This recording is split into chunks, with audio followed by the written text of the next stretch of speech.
Hello friends, नमस्कार। स्वागत है आप सभी का एजुकेशन मंत्रा में। देखिए दोस्तों, आप लोगों को पहले की वीडियो से ही पता चल चुका है कि हाई कोर्ट की लखनऊ खंडपीठ से आंसर की प्रकरण पर स्थगन आदेश पारित हुआ है। उस आदेश की कॉपी भी हाई कोर्ट के ऑफिशियल वेबसाइट पर अपलोड हो चुकी है। बेसिक शिक्षा मंत्री जी के द्वारा सबसे पहले स्टेटमेंट दिए गए कि भर्ती प्रक्रिया को तत्काल प्रभाव से स्थगित कर दिया जाए, यानी कि जो काउंसलिंग प्रक्रिया गतिमान है उसको रोक दिया जाए। फिर इसके बाद शासन स्तर से ये आदेश जो है सचिव बेसिक शिक्षा परिषद को प्राप्त हुए और उसी के आलोक में उन्होंने क्या किया है, एक लेटर जारी किया है सभी जिला बेसिक शिक्षा अधिकारियों के नाम, जिसमें कि काउंसलिंग प्रक्रिया को स्थगित करने की बात कही गई है। सबसे पहले उस लेटर पर हम नज़र डाल लेते हैं, फिर अन्य मुद्दों पर चर्चा करेंगे।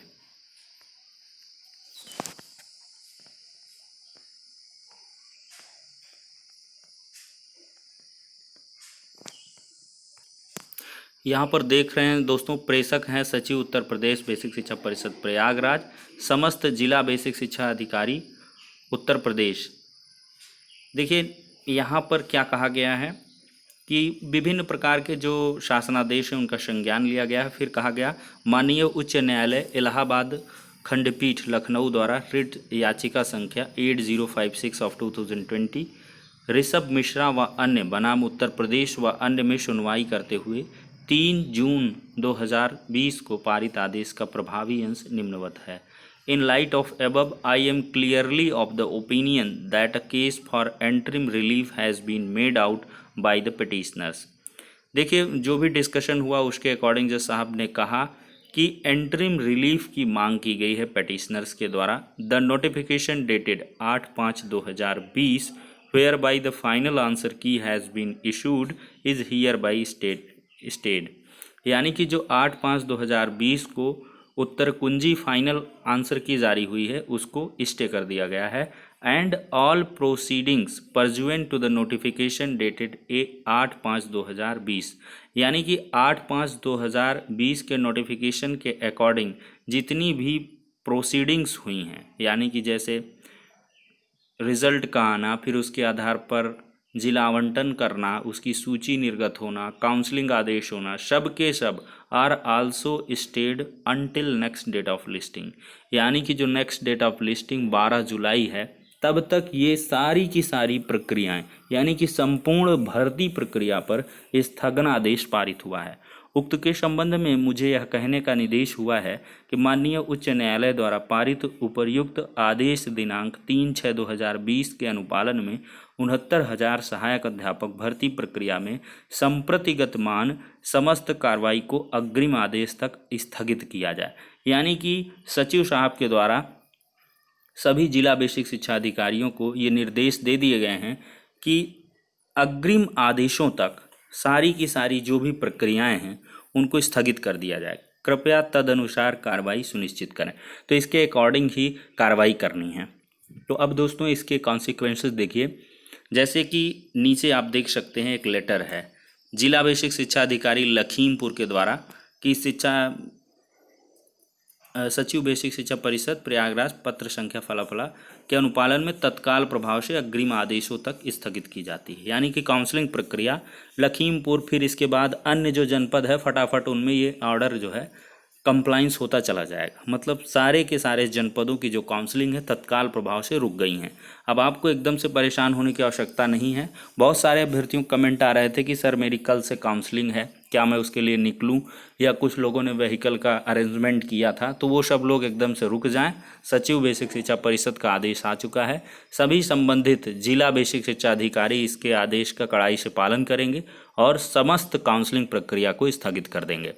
तो कुल मिलाकर ये संभावनाएं पहले ही आ रही थी कि हाई कोर्ट का जो ऑर्डर है उसके अकॉर्डिंग भर्ती प्रक्रिया को तत्काल प्रभाव से रोकना होगा जब तक कि इसमें कोई एंटरिम ऑर्डर के अगेंस्ट कोई और ऑर्डर पारित नहीं होता। अब देखिए क्या कुछ अपडेट है, नेक्स्ट जो पॉइंट्स हैं उन पर हम चर्चा कर लेते हैं कि जल्द ही अब सरकार डबल बेंच में अपील करने वाली है। इसकी पुष्टि बेसिक शिक्षा मंत्री डॉक्टर सतीश द्विवेदी जी के द्वारा कर दी गई है कि शासन स्तर पर उच्च स्तरीय मीटिंग करने के बाद ये निर्णय होगा और जल्द ही किस प्रकार से कैसे डिवीज़न बेंच में इस आदेश को चुनौती दी जाए उसकी कार्रवाई गतिमान होगी। यानी कि जल्द ही आपको डबल बेंच में अपील देखने के लिए मिल जाएगी शासन स्तर से। लेकिन सबसे बड़ी बात ये है कि डिवीज़न बेंच में जाने से क्या होगा। देखिए, अगर डिवीज़न बेंच में जाने से किसी भी प्रकार का कोई ऑर्डर पास आउट होता है, यानी कि इस एंटरिम ऑर्डर के अगेंस्ट, तो फिर से भर्ती प्रक्रिया रिज्यूम हो जाएगी। लेकिन इसकी संभावनाएं बेहद ही कम हैं, क्योंकि माननीय उच्च न्यायालय खंडपीठ की एकल बेंच ने कोई ऐसा जजमेंट नहीं दे दिया है कि कोई फाइनल हो। बस उन्होंने पूरी प्रकरणों की गंभीरता को देखते हुए यूजीसी को मामले को फॉरवर्ड किया है। यूजीसी से रिपोर्ट मंगाई गई है, कमेटी कॉन्स्टिट्यूट करने की रिक्वेस्ट, ये सब चीज़ें की गई हैं और इसके आधार पर फाइनल बहस होगी और 12 तारीख को तब तक कोई ऑर्डर पास होगा, यानी कि 12 को फाइनल हियरिंग होगी। तो ऐसे में हमें लगता है कि इसकी उम्मीदें बहुत कम हैं कि डिवीज़न बेंच ऐसे आदेश पर कोई राहत देने वाली है सरकार को कि आप भर्ती प्रक्रिया को रिज्यूम कर दें। तो ये देखने वाली बात है, चूँकि फाइनल डिस्पोजल अभी नहीं हुआ है। लेकिन बहुत सारे अभ्यर्थी ऐसा कहते हैं कि क्या अभी आदेश तो आया नहीं पूरी तरीके से, तो इसको चुनौती नहीं दी जा सकती। बिल्कुल दी जा सकती है। ये एंट्रीम ऑर्डर है और एंट्रीम ऑर्डर को जो इससे संबंधित अग्रिम खंडपीठ होती है उसमें चुनौती दी जा सकती है। तो इससे आप भ्रम में न रहें, डिवीज़न बेंच में बिल्कुल जा सकती है सरकार, और वो लगता है जाएगी। अभी तक की जो मतलब गर्माहट है उससे ये आसार लग रहे हैं कि डिवीज़न बेंच में अपील की जाएगी। लेकिन मैं भी न्याय विभाग पर जब इसका कंसिडरेशन हो, इस ऑर्डर को पढ़ा जाए, मैटर की गंभीरता को समझा जाए, तो मैं भी इस आदेश का अनुपालन किया जाए और इसके बाद इंतज़ार किया जाए 12 तारीख की बहस के लिए। लेकिन फ़िलहाल के लिए जो स्थितियां हैं 69,000 शिक्षक भर्ती के लिए वो बेहद गंभीर हो चुकी हैं, क्योंकि एक बार फिर से प्रक्रिया स्थगित हो गई है।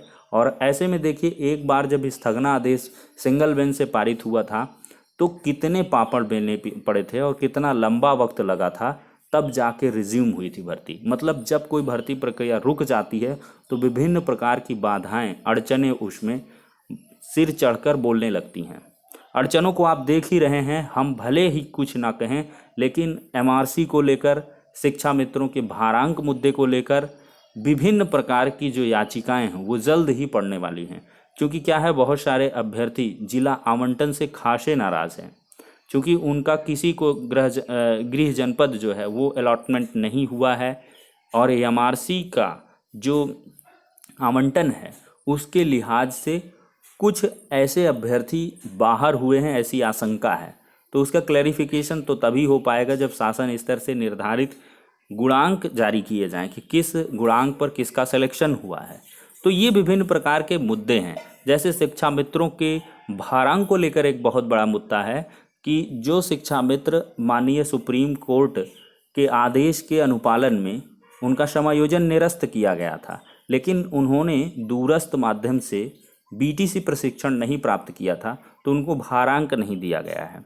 तो जबकि पिछली 68,500 शिक्षक भर्ती में भारांक प्राप्त हुआ है। तो ऐसे में एक फिर से ये नया विवाद है जो कि शासन स्तर से कंसीडर नहीं किया गया है।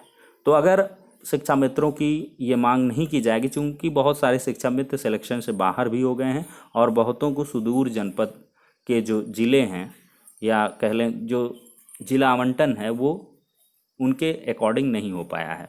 तो ये भी थोड़ा सा प्रकरण गंभीर है। और इसके बाद आंसर की का मुद्दा तो एकदम से गंभीर ही है और उसकी गंभीरता का अंदाज़ा आप लगा ही सकते हैं कि पूरी भर्ती प्रक्रिया आंसर की मुद्दे पर रोक दी गई है। देखिए कितने प्रश्नों पर कॉमन अंक की बात है। तो देखिए इसमें सबसे बड़ी बात तो एविडेंट है कि जो कम गुणांक के अभ्यर्थी हैं उनको लाभ होने वाला है। अगर एक दो क्वेश्चन में अगर यूजीसी के जो एक्सपर्ट कमेटी है उसमें से अगर पिटिशनर्स के अकॉर्डिंग उन प्रश्नों पर सही उत्तर दिए जाते हैं तो अवश्य ही अभ्यर्थियों को लाभ होगा और फिर से सारी की सारी प्रक्रियाएं करनी पड़ेंगी। फिर से रिज़ल्ट जारी होगा। फिर इसके बाद उसके आधार पर जो अभ्यर्थी आवेदन से वंचित रह गए होंगे उनका आवेदन करवाया जाएगा और इसके बाद फाइनली फिर से जो जिला आवंटन है वो फिर से होगा। तो मतलब पूरी की पूरी चीज़ें एकदम से तितर बितर हो जानी हैं अगर आंसर की मैटर पर आगे चल के कॉमन अंक मिलते हैं। और कॉमन अंकों की जो संभावना है वो बढ़ रही है, चूँकि जो बहस है उसके अकॉर्डिंग भी, और पूरे आदेश को भी आप पढ़ सकते हैं। कुछ ऐसे प्रश्न हैं जिनको हम दिखा देते हैं जिन पर कॉमन अंक की मांग की गई है पेटिशनर्स के द्वारा। देखिए, पहला प्रश्न है शैक्षिक प्रशासन वाली जो डेफिनीशन है, यानी कि जो पॉपुलर तरीके से आप समझ पाते हैं, एस एन मुखर्जी वाला। जो पीएनपी ने माना है इसका आंसर वो वेलफेयर ग्राह द्वारा माना गया है, जबकि अभ्यर्थी एस एन मुखर्जी या इस प्रश्न के किसी भी विकल्प के सही ना होने की बात कह रहे हैं। पहला ये विवादित प्रश्न है। फिर इसके बाद आगे चलें तो और भी विवादित प्रश्नों में नाथ संप्रदाय वाला प्रश्न है, जो कि लगता है यही प्रश्न है जिसने स्थगनादेश एक तरीके से दिया है, क्योंकि इस पर बहुत सारे साक्ष्य हैं। नाथ पंथ नामक संप्रदाय के प्रवर्तक, ओरिजिनेटर, अगर प्रवर्तक की बात करें तो प्रवर्तन गोरखनाथ जी के द्वारा किया गया है। संस्थापन की बात करें तो मत्स्येंद्र नाथ जी। इसके लिए बहुत सारा विवाद भी है, बहुत सारी पुस्तकों में भी ये जो है मिला है। और काउंसिल ऑफ पेटिशनर्स देखिए क्या सबमिट किए हैं, उनका भी कहना है कि Matsyendra Nath has shown to be the originator of Nath cult, while in some Gorakhnath has been shown to be the originator. In the support of the contentions, they have enclosed an extract of a book written by Dr. Bachcha Singh, where in the chapter relating to the Nath Panth, it has been indicated that Gorakhnath was the pravartak of the Nath cult. To further canvass the point, they also enclosed an extract of a book written by one Manoj Kumar Mishra, where both Matsyendra Nath and Gorakhnath have been indicated to be प्रवर्तक of नाथ पंथ। मतलब इन प्रामाणिक किताबों का petitioners ने सहारा लिया है। फिर इसके बाद के प्रश्नों पर अगर चर्चा करें तो जो है जो विवादित प्रश्न है, आगे बढ़ते हैं। जी हाँ, कौन सा सामाजिक प्रेरक है? Which one of the following is social motive? आत्मगौरव, गौरव, भूख, प्यास, ये वाला प्रश्न है। और फिर इसके बाद संविधान सभा के पहले अध्यक्ष कौन थे? ये एक विवादित प्रश्न है जिस पर जो है डिस्कशन हुआ है। आगे ऑर्डर पर चलें तो पढ़ने लिखने की अक्षमता, disability of read and right, ये प्रश्न पर विवाद हुआ है। डिसलेक्सिया पर भी चर्चा हुई है विस्तृत रूप से क्या कुछ है। तो कुल मिलाकर दोस्तों ये कुछ विवादित प्रश्न हैं जिन पर जो है कॉमन अंक की बात कही गई है। लेकिन अगर हम देखें तो सबसे जो बड़ी संभावना है वो जो है इस प्रश्न पर है, मत्स्येंद्र नाथ गोरखनाथ, ये प्रश्न हो सकता है। और इसके बाद डेफिनीशन वाला क्वेश्चन उतना नहीं, लेकिन यहाँ पर बात जैसा आपके द्वारा शायद मेंशन नहीं की गई, जबकि उस प्रश्न की बात हुई थी प्रति व्यक्ति आय वाले प्रश्न की। पता नहीं क्या रीज़न है, कुछ और कनेक्टेड पिटीशंस में उसको चैलेंज किया गया है।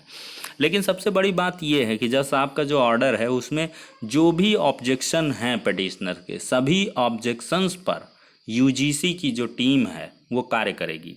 तो देखते हैं क्या कुछ होगा, क्योंकि पूरा प्रश्न पत्र और इसके साथ उत्तर कुंजी और आपत्तियाँ सब कुछ डिमांड किया गया है कि वो सौंपा जाए।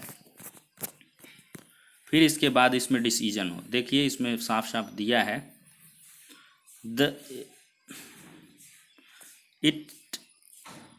I deem it appropriate to refer the provisional answer key along with the objections to the expert to be appointed by the Secretary UGC. Send the Examination Regulatory Authority Uttar Pradesh is directed to send the question paper, provisional answer key along with objections received from the candidate to the Secretary. मतलब जो भी secretary को objection प्राप्त हुए उन सभी को भेजना है। तो उन सब प्रश्नों पर चर्चा हो जाएगी और पूरी तरीके से आंसर की ही डिसाइड की जाएगी यूजीसी के द्वारा, क्योंकि हर एक प्रश्न पर ही लगभग ऑब्जेक्शन है। तो देखते हैं क्या कुछ होता है फाइनली दोस्तों। लेकिन फ़िलहाल के लिए बहुत ही संकट भरा समय है और ऐसे अभ्यर्थियों के लिए तो अच्छा कहा जा सकता है जो कि 1-2 नंबर से अनुत्तीर्ण हो रहे थे और जिनका जो है गुणांक 1-2 नंबर से पिछड़ रहे थे इन प्रश्नों के गलत होने की वजह से। लेकिन फ़िलहाल अगर देखें तो न्यायिक दृष्टिकोण से जो भी होना चाहिए एकदम तर्कसंगत होना चाहिए, न्यायसंगत होना चाहिए और उसके अकॉर्डिंग ही भर्ती प्रक्रिया पूर्ण होनी चाहिए। क्योंकि कोर्ट हमेशा ये मानती है कि अगर एक के भी साथ अन्याय होता है तो फिर किसी प्रकार का न्याय नहीं कहा जा सकता। मतलब हर एक के साथ न्याय होना चाहिए और उसी के अकॉर्डिंग जज साहब ने ऐसा आदेश पारित किया है। तो फिलहाल के लिए अभी तो प्रक्रिया स्थगित हो गई है। अब देखते हैं क्या कुछ शासन के स्तर से डिसीजन लिया जाता है। शासन का जो जजमेंट है, फाइनली जो निर्णय है, उस पर हर एक चीज़ें निर्भर करेंगी। लेकिन काउंसलिंग वगैरह नहीं हो सकती है, कोर्ट की अवमानना होगी और डिवीज़न बेंच के आदेश से अगर कुछ होता है तो वो संभव है और उसकी संभावनाएं हमने बता दिया कि बहुत ही कम हैं। लेकिन क्या कुछ भविष्य में होगा, इसकी भविष्यवाणी किसी के द्वारा की नहीं जा सकती है। तो इन्हीं सभी बातों के साथ दोस्तों वीडियो को करेंगे ख़त्म। नेक्स्ट वीडियो में मिलते हैं, तब तक के लिए शुक्रिया, धन्यवाद।